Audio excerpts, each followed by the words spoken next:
A journey that might take you half an hour on a good day could take you 2 hours plus. Wow. Try and avoid booking flights if you're going to have to get there during rush hour. I think my return flights are like 7 a.m, so WhatsApp is everything here. If you're getting a delivery, message you on WhatsApp, say, can you send me the location via WhatsApp, even if you've given them the address. And are you kind of better off here because you're not paying the income tax? Yes, you're paying, cost of living might be a little bit higher, but without income tax, it means that it is better value. If you're going to live like for like, same standard of living that you've got in the UK, same size house in an equivalent area, like for like, I believe. So in this video, I'm going to be talking about everything to do with moving and living in Dubai.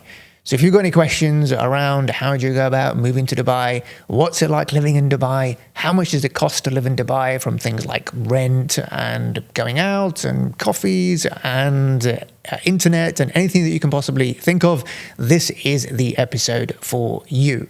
I am joined by a special guest today, someone I've known for a while who moved to Dubai not long ago. So hopefully all the questions that you have in your head will be answered today. And if they're not, then feel free to put them in the comments below and I'll make sure that we arrange some more content to get them answered for you. So without further ado, let me introduce my guest today, Ayman Kaouri. Ayman, how are you doing today? Very good, thanks. Thanks for having me. Ayman, good to see you again here out in Dubai, and appreciate you taking the time out to do this podcast with me today. Pleasure. So let's kick off with just the beginning. Just introduce yourself in terms of who you are, what you do, and then we'll get into the nuts and bolts of today's session about all things to do with living in Dubai. Yeah, sure. So my name's Ayman Kaouri. I've moved to Dubai last year.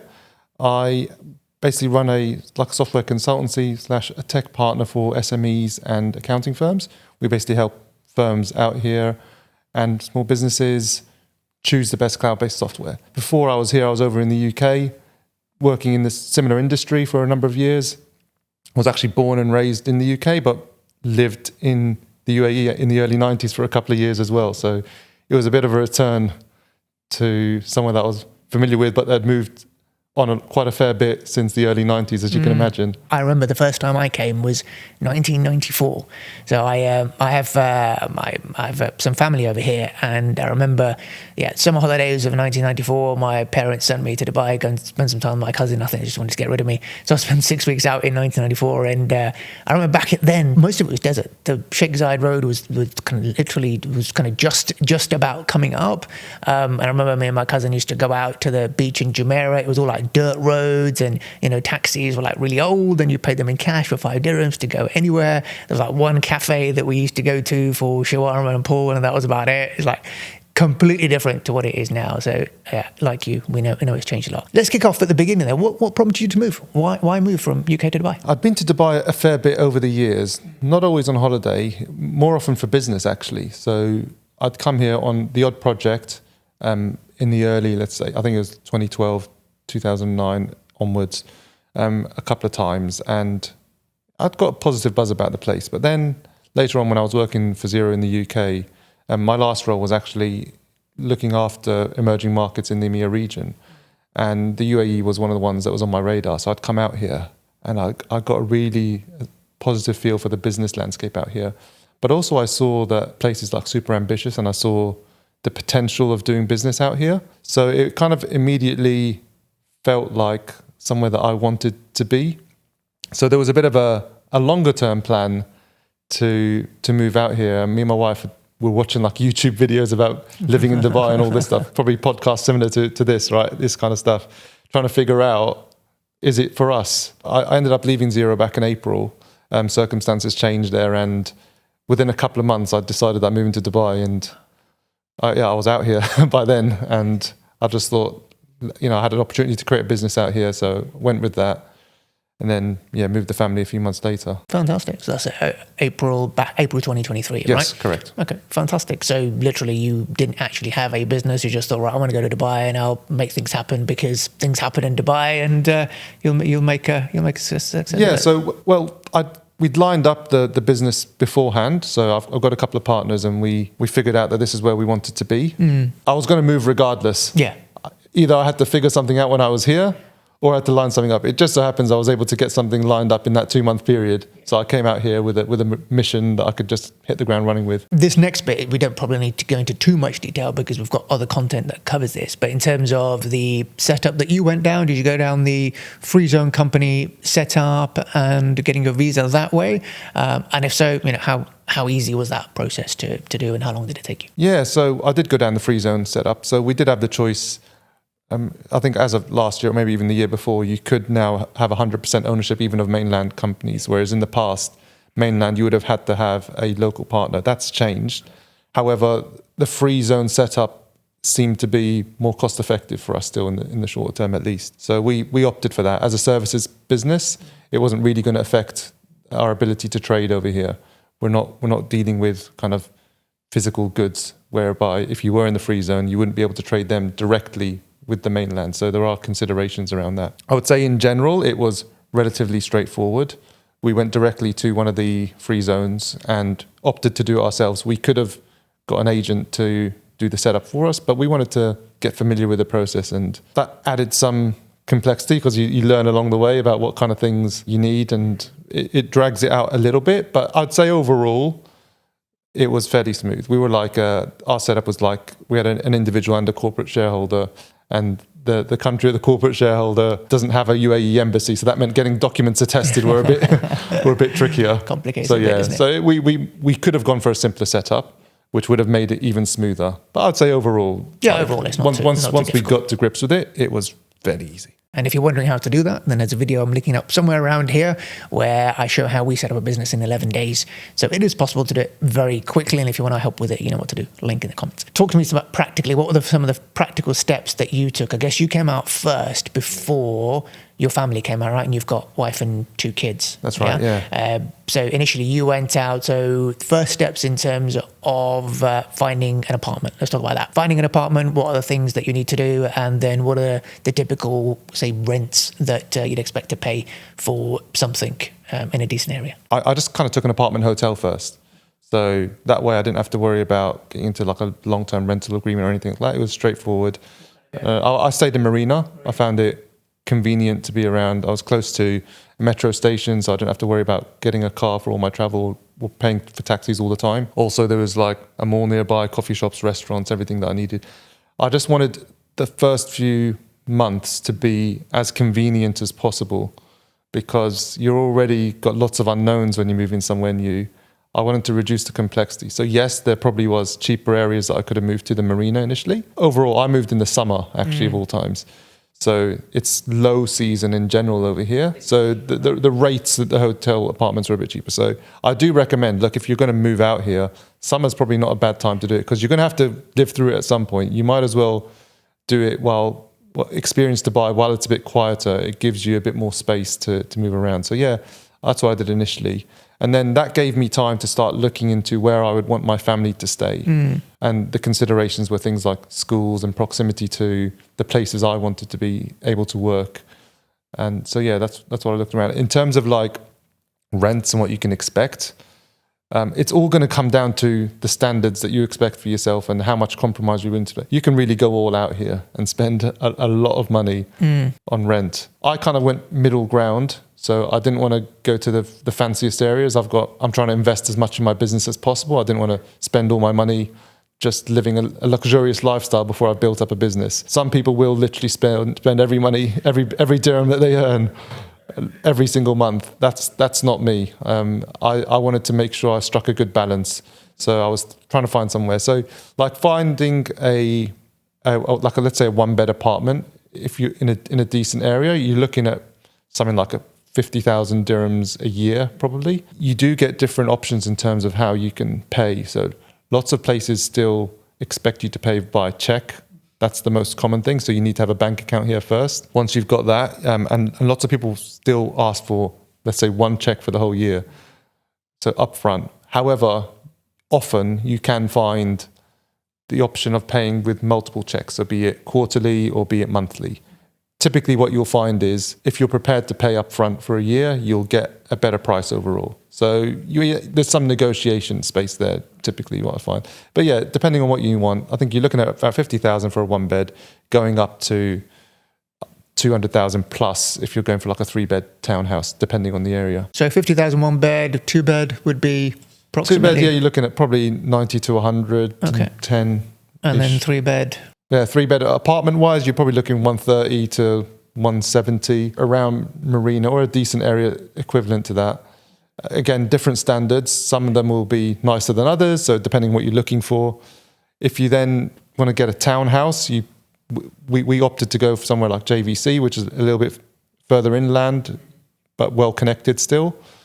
And over there, you can get townhouses from like a 3-bed townhouse from a range of around 150,000 through to like 200,000 plus. It depends on the square footage and everything like that. And in terms of areas, what would you say, what are kind of good areas? Where do you kind of need to be kind of central to most things in Dubai? So I guess if you just talk about the kind of the main areas, I guess you've got downtown, you've got Marina, and other areas, Dera. So can you do a snapshot of kind of all the areas, what's good about all of them, why you need to be in certain areas, airport-wise or downtown, depending upon, where you're going and what you're doing? Firstly, I would recommend, if you have the luxury of getting into Dubai and not committing long-term to where you want to stay, which is what I did, I recommend doing that so you can figure out yourself where you prefer to be.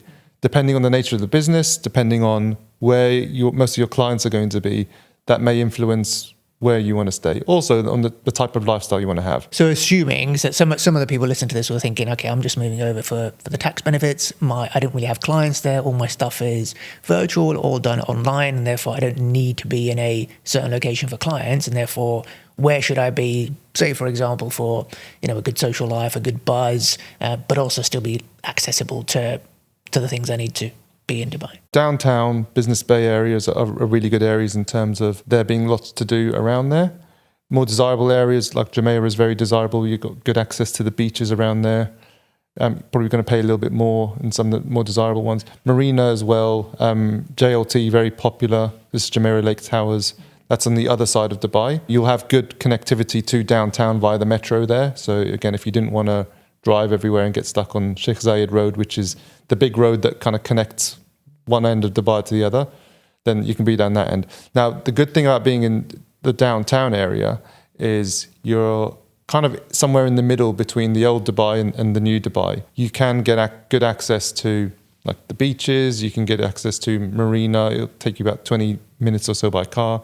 But then if you wanted to go to old Dubai and go to the Gold Souk, for example, or if you want to go to the airport, being downtown is a little bit closer. Now, you will experience traffic at rush hours there, but there's almost no avoiding that almost anywhere in Dubai, in all honesty. Yeah. Traffic is a killer in Dubai. I'm sure everyone who's been in Dubai has experienced. So any tips around the traffic? When is it best not to be on the road to avoid it? So really good question, because I have actually structured my day so that I avoid rush hour commuting. And I've got the luxury of doing that because it's my business. I don't have to clock in at 9 o'clock in an office, right?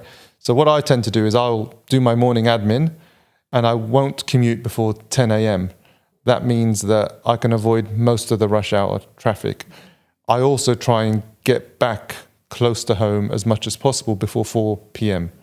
That way I'm not getting caught up in the roads, even before 3 if you can, mainly because there's school traffic as well that you might want to avoid. Try and structure your meetings in the middle of the day. Do any admin around it. That's what I like to do, and it works well for me. Absolutely. So avoid kind of 7 to 10 and then 3 to 6. Yeah, exactly. Well, 3 till 8. Unfortunately, it's an extended rush hour. What you find in Dubai is lots of people will live in Sharjah for the lower rents, and they'll commute into Dubai. So if you're on that road, that part of Sheikh Zayed, coming into Dubai, into downtown, you'll find it be very, very busy in the mornings, and on the way back from around 4 p.m. onward. 4 p.m. till 8 plus, going towards Sharjah, so past downtown, past the World Trade Center and everything, and the IFC over there, you're going to get lots and lots of traffic. A journey that might take you half an hour on a good day could take you 2 hours plus. Wow. So if you can get that back. And is that the same road to the airport? So if you've got a flight early morning or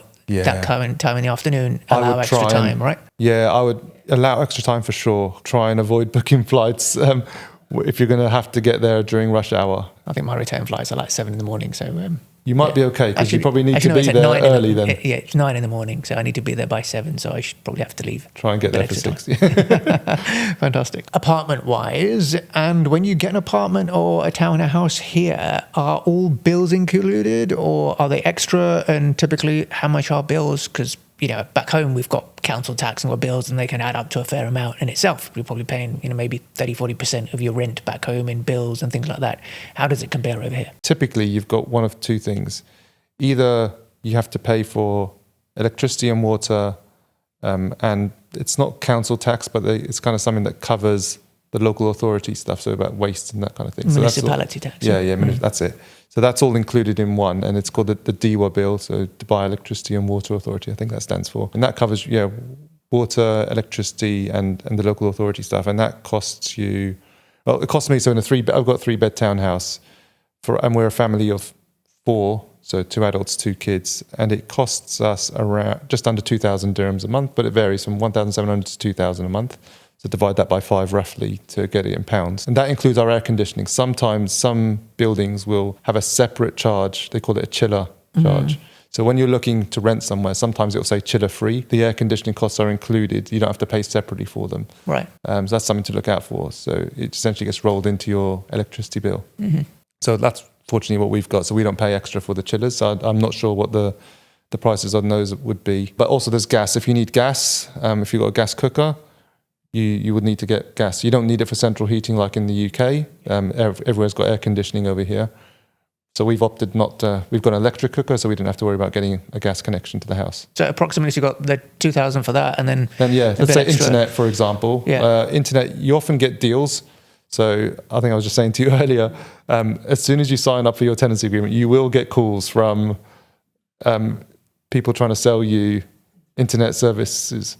And you'll get a lot of them. We had an initial 12-month offer where we got it for half price, I think it was. So it was costing us around 200 dirhams a month for unlimited, super fast fiber broadband. There are cheaper ones where you can get like mobile internet.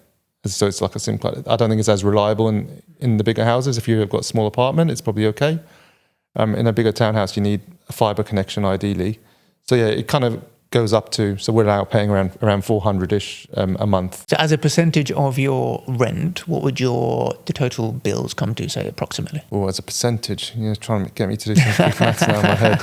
Well, I forgot you're not an accountant. Yeah, I'm not an accountant, that's for sure. You work with accountants, we're not accountants. We're probably looking at 10-15%. Oh, okay, fine, that's reasonable. So you move out here, you started looking for an apartment, and worth pointing out that you can't actually get an apartment if you don't have your Emirates ID, so you need to have that sorted first in order to be able to rent an apartment. Yeah. But if you follow the process with the free zone, etc., then you should have that. And that's why I think you probably came out here, did all that, and then brought the family over later on, right? So once you'd found a place, how did you go about organising the move from the UK? I think that's worth kind of talking about. You know, who do you contact in terms of moving your stuff? What did you have did you have stuff like furniture and things that you moved out over here? Talk to me about that. Yeah, so we've got a house in the UK, but we weren't keeping it vacant. We were renting it out. So we needed to empty most of it. We wanted some stuff over here. We didn't want to start completely from scratch. So we decided to ship some stuff over. So I actually found a comparison site. I can't remember off the top of my head, but we found a comparison site that essentially compared different movers and removal companies. And they kind of, I picked one that I actually ended up talking to quite a few to get different quotes. They don't just surface their quotes immediately. So you've got to speak to each one. They'll ask you some details about what you're trying to move over. They'll do estimates around this based on the size of the house, and they then try and figure out how many cubic feet of a container you might need. So what ends up happening is you'll get an estimate, but then when they actually pack everything up, that's when the price is kind of finalized. There might be some movement if you've got more or less than what was quoted initially. So we ended up using part of a container. We didn't take everything with us. We sold lots of stuff off. Facebook Market in the UK will be your best friend potentially, and family and friends. We kind of just created a WhatsApp group in the UK and asked people who wants some stuff. Like first come, first served, and you can't get it. So we sold some stuff off and we gave some stuff away. The removals company were actually really good. So my wife was still in the UK, so she was there to be able to deal with the logistics on that side while I was already over here. So bless her, she had to deal with all of that. It's good to have someone that you trust back home to help with that, and you'll owe them a massive favour. Maybe buy them a few shawarmas when they come to visit in Dubai. Logistically, they'll come and they'll help with everything. They'll pack things up. I would say if you've got any delicate things, make sure you double check that they're packed in a way that you'd be happy with them. I actually had an oud, which is almost like an old Arabian guitar with like a bent neck, and it ended up getting broken because they packed it and we didn't double check. And when it arrived, I found it snapped. So I would say if you've got things that you're really concerned about, be there when they're packing it and make sure that you'd be happy with it. But yeah, other than that, in general, it was good. When they came here, the company, that they unpacked everything. They have a massive team. They'll put everything in the right rooms. They'll get rid of all the cardboard boxes and everything for you, and they'll put together all your furniture, which was amazing. We had so much like flat pack stuff that I wasn't looking forward. They even put the bikes together, the ones that we bought over here. Yeah, so no, they did a good job. How much of a container did you end up taking up, and what were the approximate costs that you paid, and how long did it take to get here? I think it was something like 25 cubic meters, so it wasn't a full container. That cost me, I think, around £4,000 to send over. It took. So that included what? Sofas, beds? Everything. Yeah. Sofa. There was kind of stuff. Actually, not sofas. Actually, we left the sofas. We got some new ones. We got beds, like dining tables, bikes, all the kids' toys, because toys are more expensive here as well. So if you've got loads of toys, you don't want to start from scratch. Bring your toys across if you've got kids. What appliances? Do you need those, or do you get them in the apartment? So we ended up, actually, no, our house came without appliances. So we bought some from here. We didn't want to ship the old stuff. We had integrated ones, so we just left them in the house. But yeah, we bought new ones over here. But there was lots of stuff like beds. We bought a fair bit, and it took a while to unpack everything because my wife kind of didn't want. I was still here when she wasn't here yet when all the stuff came across. She was like, no, don't let them unpack it. I want to put stuff where I want them to be. Cool. And how long did it take to get here? Quite good, actually. So the one we had, just over 4 weeks. 4 weeks, that's good. Relatively good. And considering that went by freight, kind of by ship, you can pay more and go by air, but it will cost you a lot more. We had lots of quotes, which estimated 8 weeks plus. Even 8 to 12 weeks. Okay. Getting these guys just over 4 weeks was really good. Your stuff comes, you've unpacked now, you've got the rental lease on your property, and it's been a year now since. Yeah, it's just over a year. Yeah, we just renewed. Now, and what happens, because I know, because my parents just lived out here back in the day. They left. They were here for about 15 years. I remember them telling me that literally every year your rent gets hiked, and there's not much you can do about it because the demand outstrips the supply in good areas. How have you found that in your first year? Have you noticed a big hike, or has it been okay? So actually, they didn't increase our price at all. So there are rules about this, right? So there are rules now, about this, and you're not meant to be able to. You shouldn't be able to increase the price of the rent by, I think it's more than 10%. If you're no more than 10% over the market rate or something like that, there's some guidance basically. So they can't just increase it ridiculously. And what we found was, because we were still within the market valuation, they weren't able to increase even if they wanted to. So I do occasionally hear stories of rogue landlords, but I've also heard positive stories where people have had a landlord that's tried to take the mick a bit, and they've kind of they've appealed with the local authorities, and they've won over that. So they prevented essentially an unreasonable price hike. All right, so let's move on to talking about schooling, because you've got 2 young kids.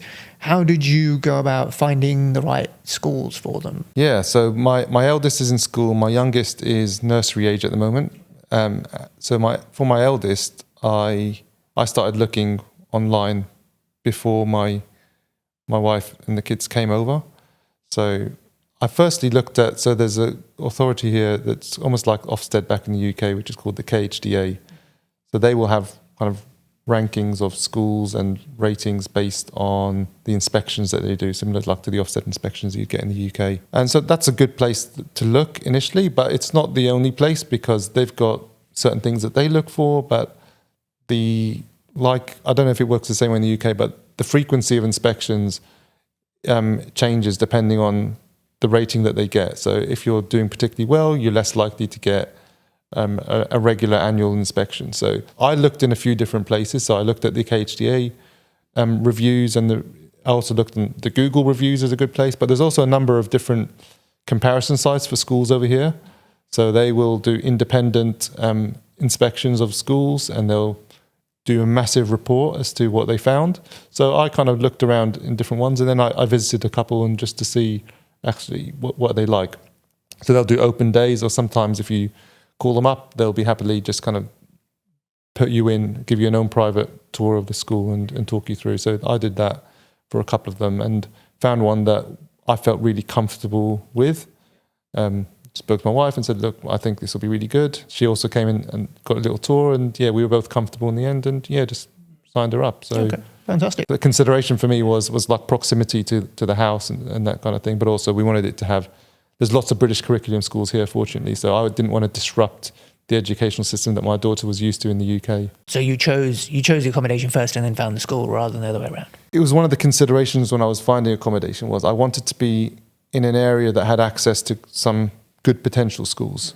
So I wanted to give myself options so that if it didn't work out, there's other options. Otherwise, it's going to be a bit of a pain having to uproot the whole family again and move. And of course, schools here are not free, are they? They are independent. They're all private. Typically, what are the school fees for, I guess you've got your daughter's in primary school. What year is she in at the moment? Yeah, she's in year 3 now. Year 3, okay. So typically, what are the fees and what do they go to as you progress into secondary, if you're aware? Yeah, honestly, so it really varies, again, based on the standards that you're looking for or the type of school or the curriculum. So at the lower end, the cheapest I've seen it cost, and this is when we were looking at for a year 2, I think she was year 2 at the time, it was about 24,000 dirhams a year is kind of like a good price. Above average is probably around the 50,000 mark. You can go very above average, 60 plus, or some places are even 100,000 dirhams plus for some of the more exclusive schools in the area. And you'll find some of the names that you know back from the UK as well. So some of the schools in the UK are also set up over here as well. So they've got an equivalent. Some people value different things in their schools. So you can kind of look, and you need to be comfortable with that. Now, yes, you're paying for school here, but you're obviously not paying any personal tax. So that kind of goes towards it anyway. So for the school that we ended up going for, we wanted to go slightly above average, but we didn't want to stretch ourselves too much. So we're paying around 50,000 a year. And even at the top end, you said, 100,000 was that about £20,000, which is what you'd pay a private school back in the UK anyway. And with the UK now adding VAT on top, it's only going to get more expensive for a private school. People who put their kids into private school. We've certainly found that. So, okay, that's interesting to know. I know there's an issue with WhatsApp video calling or voice calling. Is that right? I mean, you can't call via WhatsApp. You can use it, and everybody uses it for messages, but you can't voice call or video call through it. Yeah. It's voice or video calls. You can't do legitimately. Some people find ways around it, but there's other apps, alternatives over here that people tend to use. There's one called Botim. Yeah, so people use that. So if you want it to be by the book, which I'd recommend, you might want to get your friends and family back home to download that as well, and then you can do your voice and video calls. WhatsApp is big, isn't it? So everybody's on WhatsApp in terms of doing business with anyone, getting a meeting, ordering stuff. For sure. It's all WhatsApp. WhatsApp is everything here. Yeah. Like, if you're getting a delivery, message you on WhatsApp, say, can you send me the location via WhatsApp? So you'll be sharing your location WhatsApp a lot, even if you've given them the address. So it's a bizarre concept for us in the UK because people just use your postcode, find the address. Over here, they want you to send them the location on the map. So yeah, WhatsApp is very heavily used, but it's also very convenient. I find lots of business inquiries will often come through WhatsApp, or you might have an initial meeting with someone and they will often WhatsApp you to try and arrange things. So yeah, be prepared to get people WhatsApping you. What I recommend you do is get a separate business line. I've still got my UK line running. So I've got a WhatsApp for my UK and I've got a local one, which I use for the business over here. And any new local contacts, I'll give them my UAE number, generally speaking. If you've got a dual SIM phone, or you can, even these days, you can just get an eSIM on the newer phones. So you can just have 2 lines running off the same phone. You can do normal WhatsApp and WhatsApp for business. And so you've got both running at the same time. Would you say, in terms of cost of living in Dubai, I mean, stuff is expensive here. A lot of stuff is expensive, but a lot of stuff isn't. But you don't pay the income tax. So comparing it to living in Dubai, your cost of living in Dubai, in the UK, compared to Dubai, how does it compare?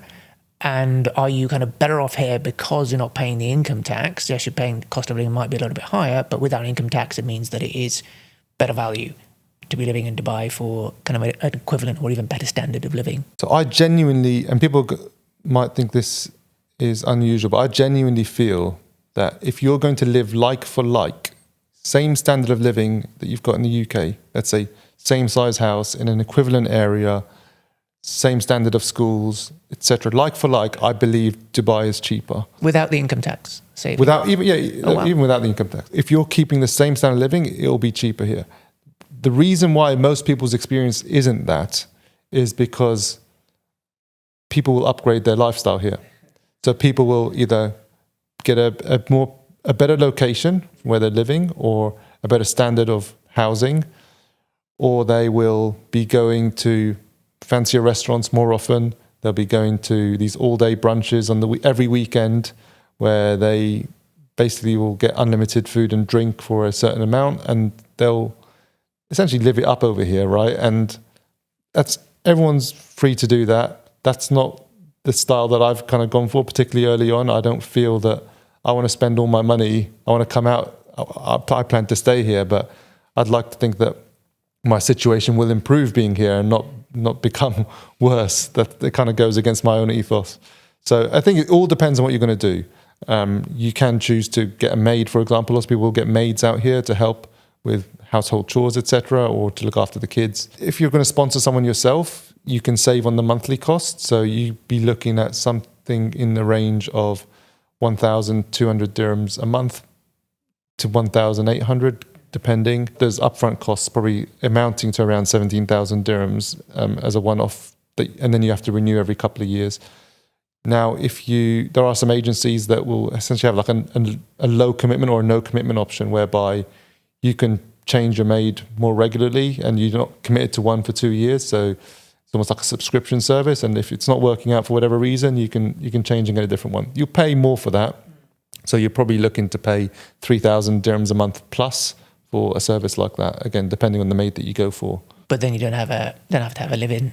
They can just come in. That would be a live-in situation that I was describing there. So yeah, cool. You'd need accommodation for them. You'd need to feed and food and water and everything like that. So there's an additional expense on you there, but you get the convenience of having someone there almost all the time. Typically you have to give them a certain amount of rest a day. I think they can't work any more than 12 hours. They have to have at least one day off a week as well. Those are the kind of thing. But you can, yes, live out is also another option. I think it works out more expensive if they were to work the same amount of hours. But again, you don't have to have someone living in your house. You don't have to worry about having a room for them and everything else. Well, that's been very helpful. Thank you very much, Ayman. So just to kind of summarize, now you talk a lot about Dubai. You're like the chief Habibi, right? If I didn't know you, I'd probably think you are the ambassador for the Minister of Tourism here, because you talk about Dubai a lot online, especially on LinkedIn, and getting everyone to move over here. So what would you say in terms of? I mean, clearly you're not, and you're talking about this off your own experiences because you genuinely love it here. So as a kind of a wrap up to somebody kind of thinking about it, umming and ahhing, not quite sure, based on your experiences over the last sort of 18 months or so, what would you say to someone if they're thinking about it? Your situation is going to dictate how easy it is to move out here. Typically, someone whose children have already entered secondary school are going to find it harder to convince the kids more than anything to move out here. It's not impossible, but you're probably going to come up against a bit more resistance there. My experience with my kids at their age has been really easy and seamless, I would say. Like they've adapted really quickly. It's amazing how easily they adapt, actually, and they just love the additional opportunities to go out and see the sunshine and be outdoors a bit more. And, I mean, obviously the summer is a bit different. It gets very hot, but you can still go to like water parks and stuff, and the pool water is cool enough that it's still enjoyable there. Give it a go. Like the worst case scenario is that you end up going back. So most people that I've seen move out here, it's very rare that people end up moving back because you will see the benefits. Honestly, nowhere is perfect. So there's going to be somewhere where you might feel there's a compromise for you. It's going to depend on what is most important to you. I'm the kind of person that isn't very risk averse, so I will be prepared to give something a go and see if it works out or not. For us, fortunately, so far, it's been a godsend, and we've been really happy with the life we've got here and the life that we're building here. It's still a process. The thing that we miss is family. Yeah. But my parents came and visited, and they spent a month with us last year, and they'll be coming again in the new year as well. So we got to spend more quality time on a daily basis with them because they stayed with us. So we had a guest room. So that meant that even though before we were seeing them maybe once a week for a few hours on the weekends, now we were getting to spend a solid month with them, seeing them daily. So we got more quality time together. So yes, kind of family and leaving family is hard, and we do miss seeing my brothers and sisters, and my daughters miss seeing their cousins regularly. We'd like to think that when we do get time together, it'll be a bit better quality. And, someone often has to be first, unfortunately. So I'd like to think one day, hopefully, someone will come out here and join us. Fantastic. No, and it's certainly the same that we hear. We move out clients here all the time and have been doing for a while, and nobody looks back. And often people say, "I'll go out, I'll check it out for 2 or 3 years," and then 10 years later they're still here, because just the pace of change in terms of how easy it is to get things done in Dubai. It's beautiful, everything's clean, things just get done, and compared to the UK has gone downhill. Let's face it, it's gone downhill. Things aren't really getting better. So actually, I often joke that when I come and visit places in the Middle East like Dubai or Doha, go back to England, I think, have I come back to a third world country here? No joke. Honestly, I'd say that the most striking thing for me is the safety. Yes. It's incredibly safe out here. Nowhere is completely crime free, right? So there's always going to be some petty crime, but in general, it's very, very rare. I would often leave valuables out on tables and disappear for a few hours and come back, and they're still going to be there. I don't recommend that because you might be the one in a million that gets caught out, right? But generally, you will feel safe. And as a father to 2 daughters, it was very important for me that I felt that my kids can be out and about, and I'm not worried about their safety in general. Naturally, you're not going to be completely reckless with it, but in general, I remember walking around the UK at night, even I don't feel safe a lot of the time, even in good areas. Unfortunately, it's got to that point. Whereas here, lots of people will literally leave their doors unlocked, and I've been surprised by it. But people will leave their doors unlocked, which is unbelievable and unthought of in the UK, even in the nicest areas. You wouldn't dare. No, that's right. Yeah. No, it's chalk and cheese, right? I mean, yeah.